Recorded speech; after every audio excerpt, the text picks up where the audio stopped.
Nous sommes au monastère de la Plaine à Saint-André-les-Lys. Nous sommes le 21 décembre 2025. Là, c'est la partie réservée aux sœurs. Elles logent là.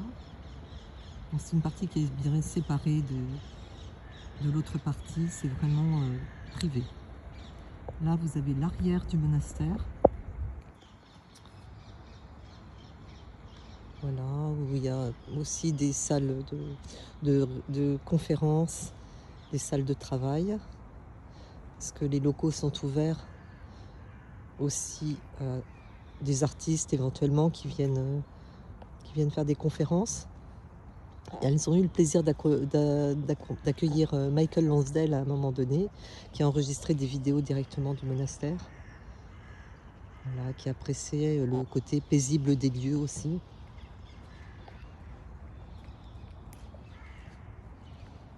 Bon, je retourne de l'autre côté. Donc, nous allons passer devant la boutique monastique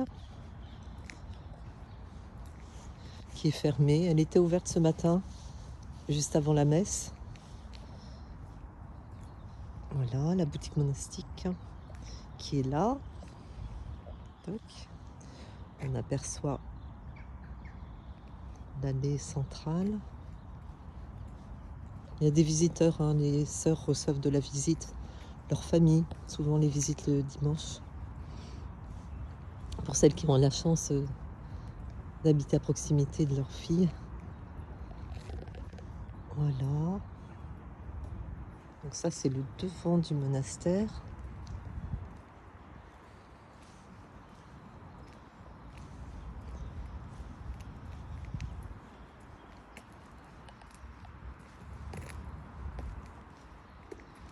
Voilà.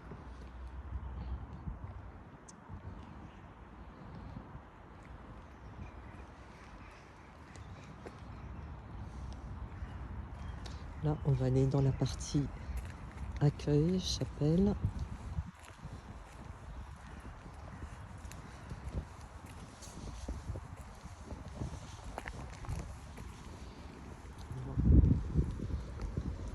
Là, c'est la chapelle. Et l'accueil des visiteurs se passe ici. Voilà. Il y a pas mal d'annexes, sachant que les sœurs, pour la plupart, étaient enseignantes. Donc, ce qui explique la présence d'écoles ici.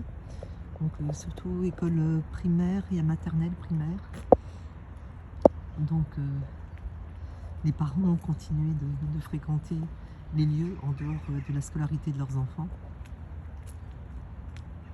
Voilà, et là, c'est l'allée principale. Alors par contre, les petits bâtiments là leur ont servi aussi à certains moments, je l'ai vu, d'accueillir des personnes qui étaient en situation de précarité. Donc voilà, tout ce qu'on ne connaît pas, la partie coulisses de ces lieux.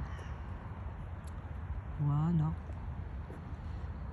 Alors voilà, moi je suis là pour une semaine en retraite spirituelle, pour lâcher prise un petit peu, essayer de digérer cette année 2025 qui était quand même relativement complexe avec des problèmes pour ma maman d'hospitalisation, répétition, de fractures, de changement de lieu de vie tout simplement. Et là je me suis dit je m'accorde du bon temps parce qu'à force de dire aux aidants oui, vous devriez penser à vous, je me suis dit quand même Christine, tu exagères et toi qu'est-ce que tu fais?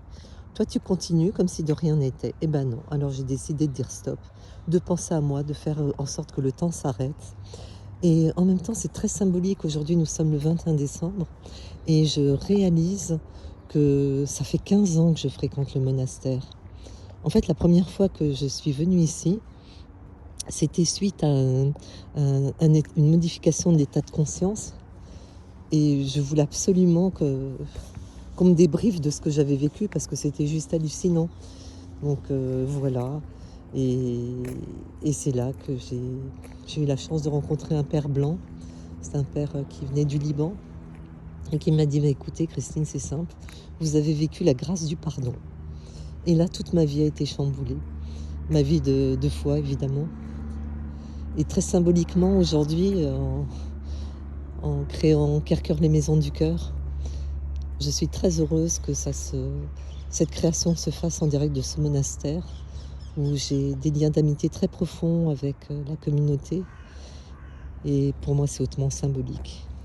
Donc ce 21 décembre est vraiment une date de très grande importance pour mon cœur.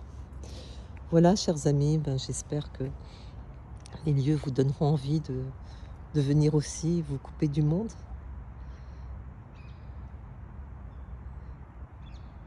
Voilà, encore une petite vue. Je crois qu'on a les oiseaux avec nous. Il n'y en a plus beaucoup parce qu'il pleuvait il y a encore quelques minutes.